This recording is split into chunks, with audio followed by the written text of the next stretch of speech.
teruskan gerakan ini. Hari Minggu 27 Juli kita kumpul di Diponegoro 58, kita merahkan.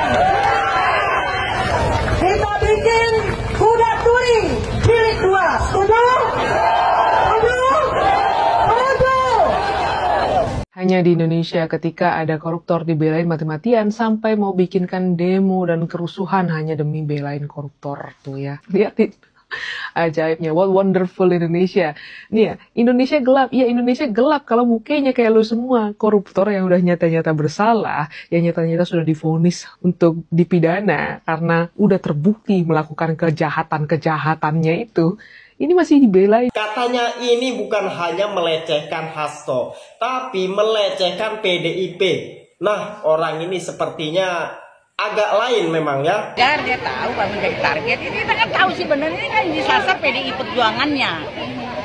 Bukan Hasto-nya sebetulnya. Kita tahu. Supaya partai ini jadi kecil, jadi kalah. Udahlah, nggak usah pakai pura-pura. Soalnya hanya sebagai sasaran antara.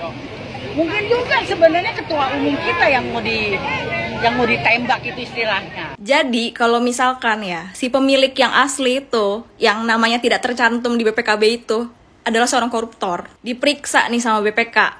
Terus dia tuh gak ada tuh aset mobil Mazdanya. Kenapa? Karena namanya bukan atas nama dia.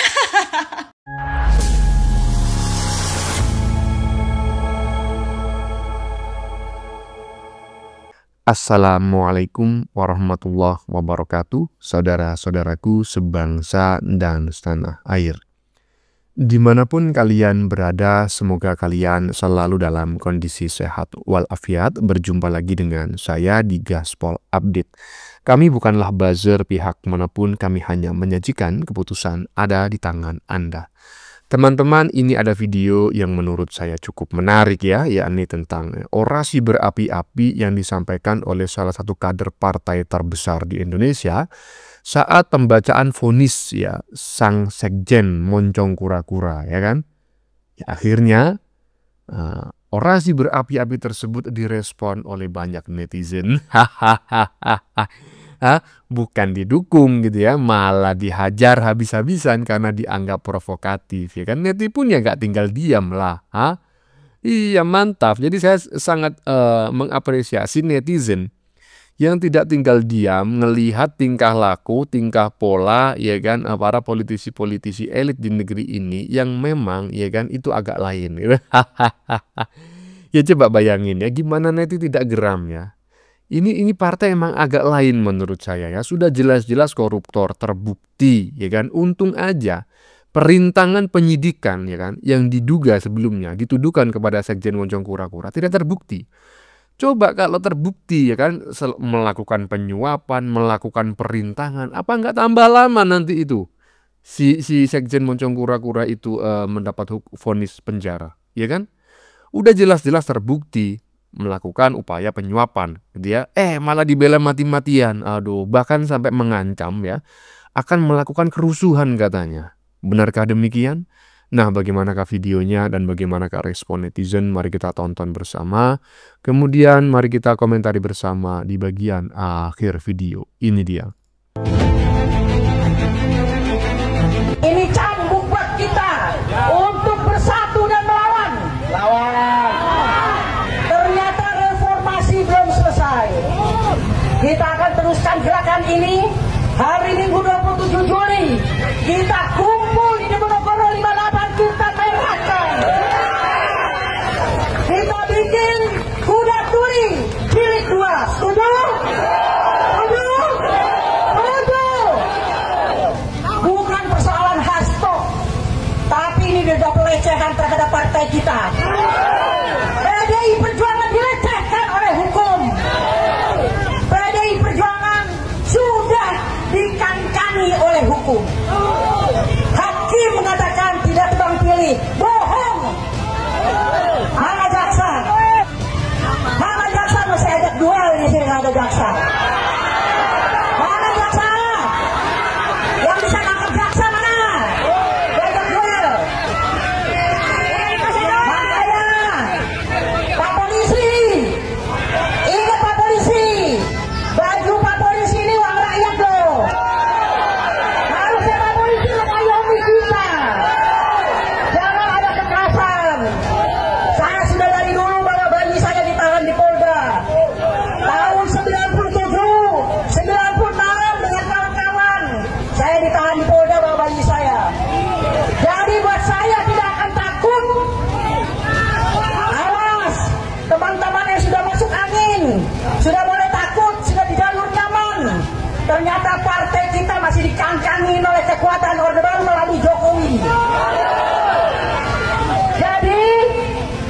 Mana yang tidak angkat tangan kiri?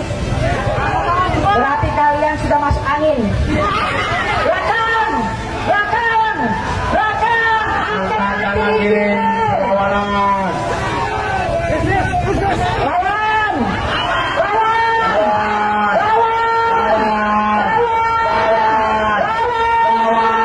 Bebaskan Hasto. Bebaskan Hasto.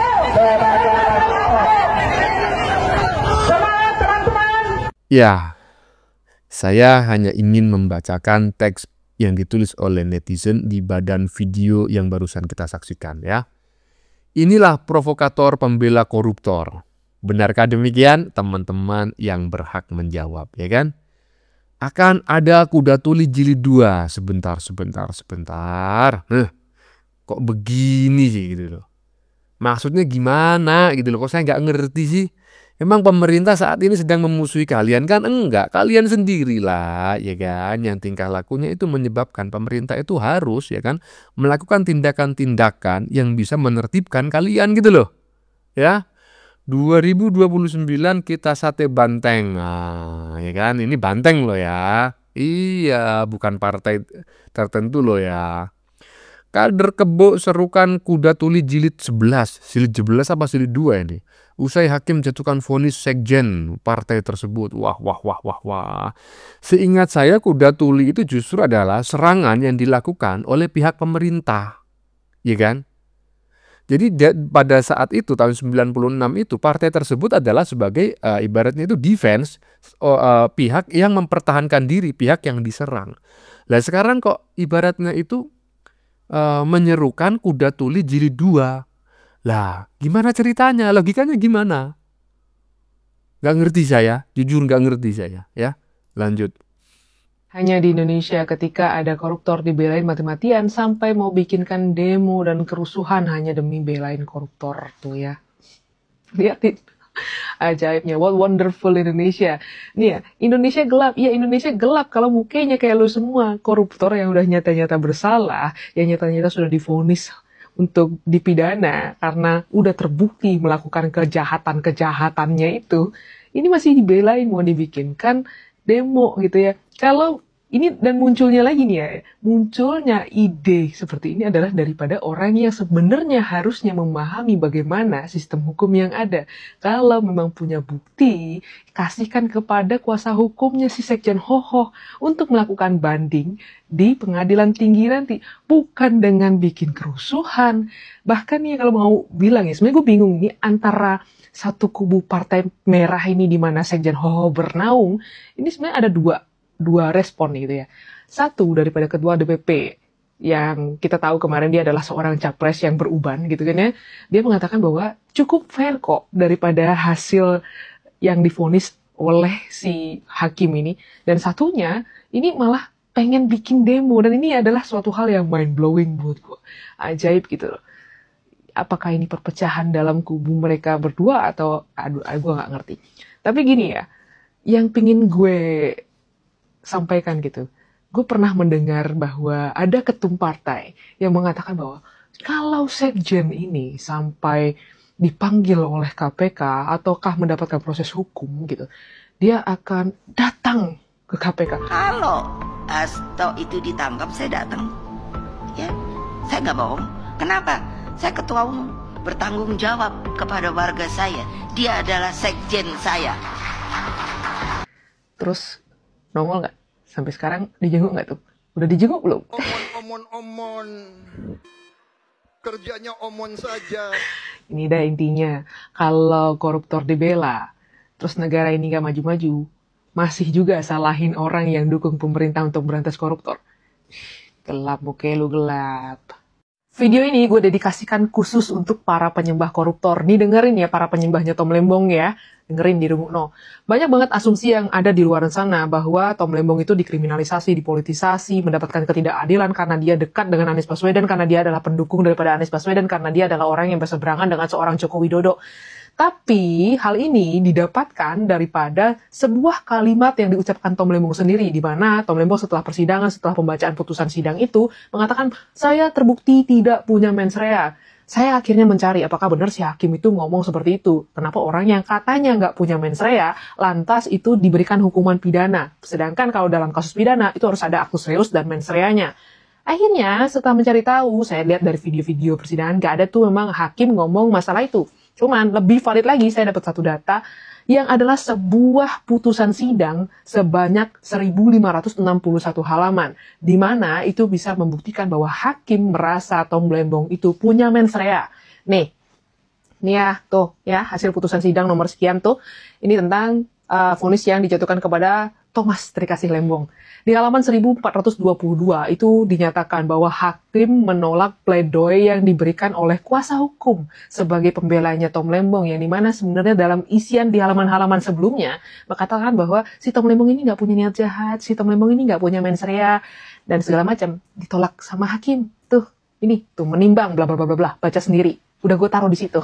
Ini aja sudah menyatakan bahwa dengan menolak pledoi yang diberikan oleh kuasa hukum, hakim merasa Tom Lembong itu punya mens rea. Kita bicara di sini tentang mens rea. Mens rea itu nggak cuma tentang niatan jahat, tapi ada kesadaran di dalam membuat semua perizinan itu. Dengan kesadaran yang membuat perizinan itu, akhirnya ada sebuah kelalaian yang muncul di situ. Daripada kelalaian itu mengakibatkan kerugian, ya kan? Dan sudah tahu ada ketidakmauan di situ ya, dalam arti sudah ada tahu ada aturan, dilanggarnya pun pula. Itulah yang menyebabkan hakim menolak daripada pledoi yang diajukan oleh kuasa hukumnya. Dan akhirnya ini tuh dijabarkan di dalam putusan sidang itu. 1, 2,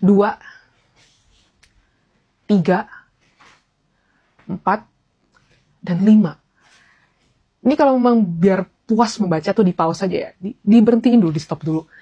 Dan ya, akhirnya di halaman 1424 itu dituliskan kenapa hakim mengambil keputusan untuk memberikan hukuman pidana kepada Tom Lembong. Vonisnya itu, ini alasannya tuh. Alasan yang memberatkan dan alasan yang meringankan sebenarnya. Tuh, ada pertimbangan khusus daripada hakim. Ya. Dan di dalam putusan sidang ini nggak cuman tentang pembelaan daripada kuasa hukumnya Tom Lembong aja, tapi semua daripada hasil sidang itu dirangkum di sana. Totalnya itu jadinya 1561 halaman, termasuk hasil putusan sidangnya ini, vonisnya ini. Kalau ada yang bilang kenapa cuma Tom Lembong yang diperkarakan, kenapa Menteri Perdagangan lain zaman Jokowi nggak dipermasalahkan. Dah, nih, di dalam hasil putusan sidang itu, ternyata terungkap ada saksi yang merupakan mantan daripada Menteri Perdagangan sebelum Tom Lembong, namanya Bapak Rahmat Gobel. Bapak Rahmat Gobel ini dilakukan pemeriksaan juga oleh kejaksaan dan ditemukan memang tidak ada pelanggaran. Memang ada importasi gula di zamannya Pak Rahmat Gobel, tapi itu sesuai dengan ketentuan yang ada, ketentuan yang berlaku. Jadi kalau memang ya dengan udah adanya hasil putusan sidang ini yang udah tertulis dan menjelaskan segalanya, masih ngotot belain koruptor, saya nggak tahu lagi dah ya. Kalian tutup mata tuh mau segimananya. Karena dalam hasil putusan sidang ini bukan hanya 1-2 gitu ya, tapi sampai juga bukti transfer, bukti bahwa Tom Lembong itu tahu tersangka lainnya sebelum ketemu di mana. Dia bilang kan sebelumnya saya nggak mengenal. Ternyata di dalam putusan sidang ini tertulis gitu loh, bahwa Tom Lembong itu sudah mengenal tersangka lainnya. Jadi kalau masih mau belain koruptor, ya udah. Emang susah maju Indonesia kalau misalnya orang-orangnya masih kayak kalian yang dengan senangnya belain koruptor gitu. Susah. Gimana Indonesia bisa maju? Karena yang menghambat Indonesia maju itu adalah orang-orang yang nyuri uang rakyat, yang merugikan uang rakyat. Itu malah dibelain. Ngomong aja Indonesia gelap sampai bodoh. Tapi nyatanya, ini koruptor dibelain. Mamam tuh Indonesia gelap. Hahaha. Hanya di Indonesia koruptor dibelain mati-matian sampai mau buat kerusuhan. Kurang lebih seperti itulah apa yang disampaikan oleh Mbak Selviatan ya, yang sudah lama tidak aktif membuat konten-konten, tidak membuat speech ya maupun VT di media sosialnya terkait perpolitikan Indonesia terkini gitu ya. Dan barusan kita ngelihat ya, ada 2 postingan dari Mbak Selviatan yang kami sajikan secara berbarengan, secara berurutan. Yang bagian 2 itu membahas Tom Lembong gitu ya, dan yang pertama membahas si Sekjen Moncong Kura-Kura dan juga kader partai terbesar di Indonesia yang dianggap telah melakukan upaya pembelaan mati-matian terhadap seorang koruptor, bahkan mengancam akan melakukan kerusuhan. Nah, menurut teman-teman bagaimana? ya? Layakkah seorang koruptor itu dibela? Ataukah teman-teman berbeda pendapat bahwa sebetulnya yang bersangkutan bukan koruptor? Ya terserahlah gitu ya. Lanjut.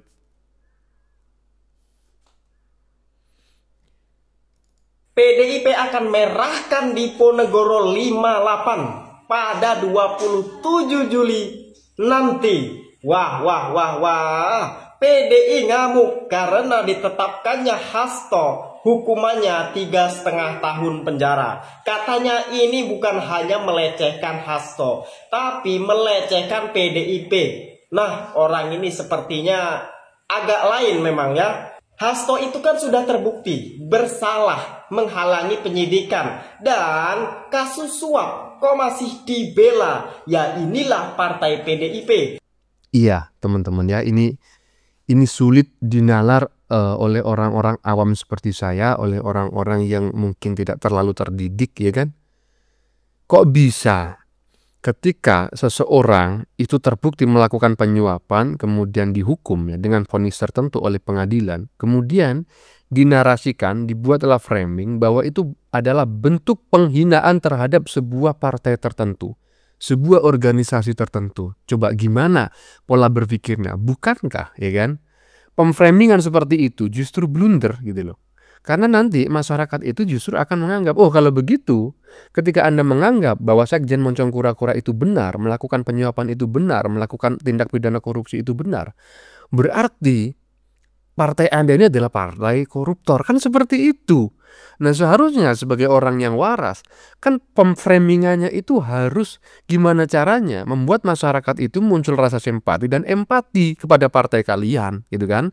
Minimal kepada si Sekjen Moncong Kura-Kura. Nah kalau seperti ini, penggiringan opini yang Anda lakukan, ini mah blunder bro. Astagfirullah. Lanjut. Kita udah paham endingnya apa, kayak gimana. Ya Hasto juga tetap kejar, dia tahu kalau menjadi target. Ini kita kan tahu sih benar, ini kan disasar PDI Perjuangannya, bukan Hastonya sebetulnya. Kita tahu supaya partai ini jadi kecil, jadi kalah, udahlah nggak usah pakai pura-pura. Soalnya hanya sebagai apa ya, sasaran antara. Mungkin juga sebenarnya ketua umum kita yang mau ditembak itu istilahnya. Cuman orang kan masih aduh nggak enak ya sama Bu Mega, apa sih sasarannya? Ya udah Hasto aja deh. Makanya dicari-cari semua, nggak ketemu pun dicari, bayangin. Ya kan waktu pleidoinya itu satu gini bisa didudukin gitu, tapi repliknya diabaikan, kan kurang ajar itu. Jadi komunikasi terakhir dengan Pak Hasto lebih ke menyemangati begitu ya? Iya menyemangati, Hastonya juga senyum-senyum aja, nggak ada masalah. Karena udah tahu, sebenarnya yang target tuh partai, target ketua umum. Hasto tuh hanya sasaran antara aja. Ya, barusan adalah pernyataan salah satu kader partai terbesar di Indonesia, bukan di podium ketika orasi ya, melainkan di depan awak media ya. Katanya kita sudah paham, kurang lebih seperti itulah yang disampaikan di bagian paling depan sendiri tadi. Ya kalau sudah paham, ya kan? Ya repot juga saya mau ngomong ya, pokoknya begitulah gitu ya, pokoknya agak lain lah ini. Lanjut. Mas Hasto dengan para penasihat hukum sedang mempertimbangkan dengan putusan tadi yang sudah dibacakan.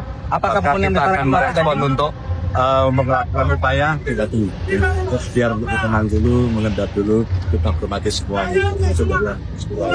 Bersama tokoh kan kemarin ngasih komentari bagus sekali menurut saya, dan ternyata tidak semua juga terbukti sampai semua.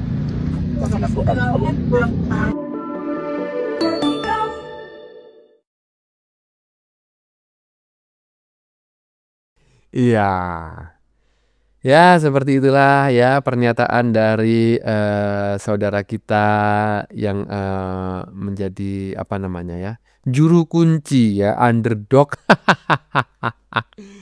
pada pencapresan 2024 kemarin. Kalian percaya saya dapat segitu? Ya percayalah Pak, masa nggak percaya? PSI ku sopo? 16%, lobet. Lanjut. Baru kali ini ada koruptor tertangkap tapi banyak yang bela. Ya siapa lagi kalau bukan Tom Lembong gitu. Sejujurnya kasus ini tuh lucu gitu, karena publik itu nganggap kalau misalnya korupsi itu seseorang harus langsung menikmati gitu kan, ada hasil yang dinikmati. Tapi korupsi itu poinnya sebenarnya bukan masalah menikmati hasil atau enggak, melainkan merugikan atau enggak. Di kejadian Tom Lembong itu kan Tom Lembong meresmikan suatu kebijakan yang akhirnya jadi menguntungkan perusahaan lain untuk memperkaya perusahaan tersebut ya kan. Tapi di saat yang sama hal tersebut jadi merugikan buat negara kita. Iya, perusahaannya untung, negara rugi, dan Tom Lembong kelihatannya sih tidak mendapat apa-apa. Tapi kan kita nggak tahu di belakangnya kayak apa. Dan kalau kita bilang koruptor itu memperkaya diri, kalian tahu nggak sih kenapa koruptor itu susah ditangkap?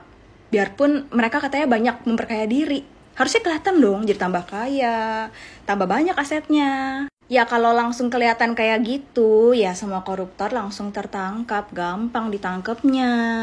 Yang jadi berbahaya dan merugikan serta membuat koruptor itu jadi tambah kaya, bukan gimana mereka mendapatkan hasil dari hasil korupsi tersebut, tapi gratifikasi. Gratifikasi itu adalah jadi kayak bentuk seseorang ngasih sesuatu untuk kayak ya berterima kasih gitu kan, karena sudah dibantu gitu kan. Dan kalau buat koruptor, gratifikasinya tuh bukan kayak ya udah lu bantuin gua, ya udah gua beliin lu rumah nih gitu. Enggak. Tapi ya omongannya nggak langsung. Jadi ya si koruptornya tersebut itu bilang kayak, aduh aku lagi pengen rumah di Pondok Indah nih. Jeng-jeng, besok tuh kunci rumahnya udah dikasih.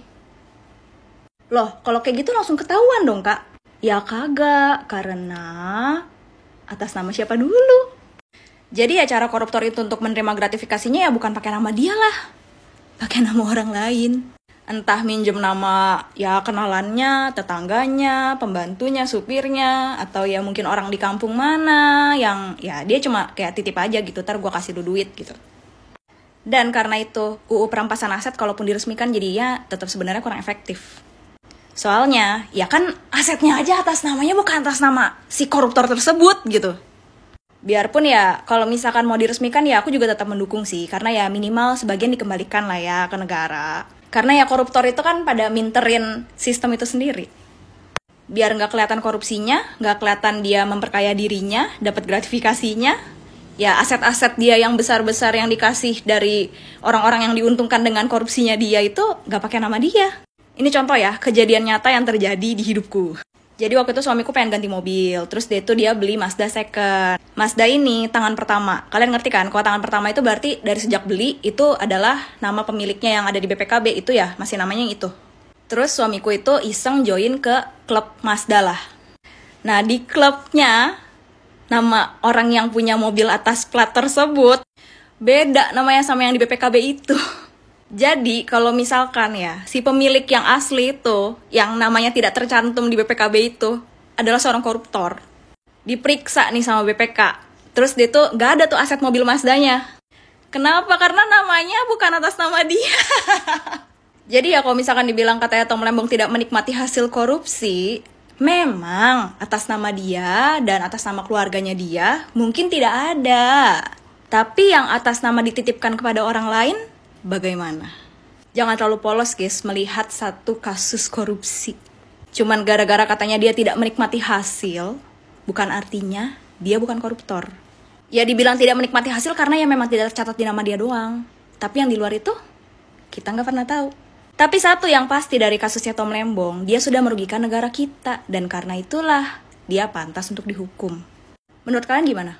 Ya, barusan netizen membahas Tom Lembong ya. Walaupun tidak berhubungan dengan partai terbesar di Indonesia, upaya membela upaya atau provokasi untuk melakukan kerusuhan, tetapi apa yang disampaikan oleh netizen barusan masih sangat relate dengan tema besar yang ingin dibangun dalam konten kali ini, yaitu membela koruptor mati-matian gitu ya. Dan di bagian belakang tadi saya sangat tertarik ya dengan pernyataan mbak-mbak barusan bahwa ketika suaminya membeli sebuah mobil bekas, kemudian di STNK mobil bekas tersebut ada sebuah nama gitu ya. Dan ternyata nama di dalam STNK dan PPKB tersebut tidak sesuai atau tidak sama dengan pemilik asli mobil tersebut. Nah, menurut saya itu bukan rahasia lagi, karena saya pun juga sering melihat seperti itu ya. Banyak teman saya yang merupakan ya seperti itulah ya, saya nggak mau menyebutkan ya mendapatkan uang dari mana, kemudian aset-aset yang dia beli tidak diatasnamakan dirinya sendiri. Ini seharusnya KPK itu lebih luwes gitu ya, tidak hanya menelusuri aset-aset atas nama yang bersangkutan, tetapi juga aset-aset yang diduga ya milik dia tetapi atas nama orang lain, itu juga harus diusut gitu loh ya.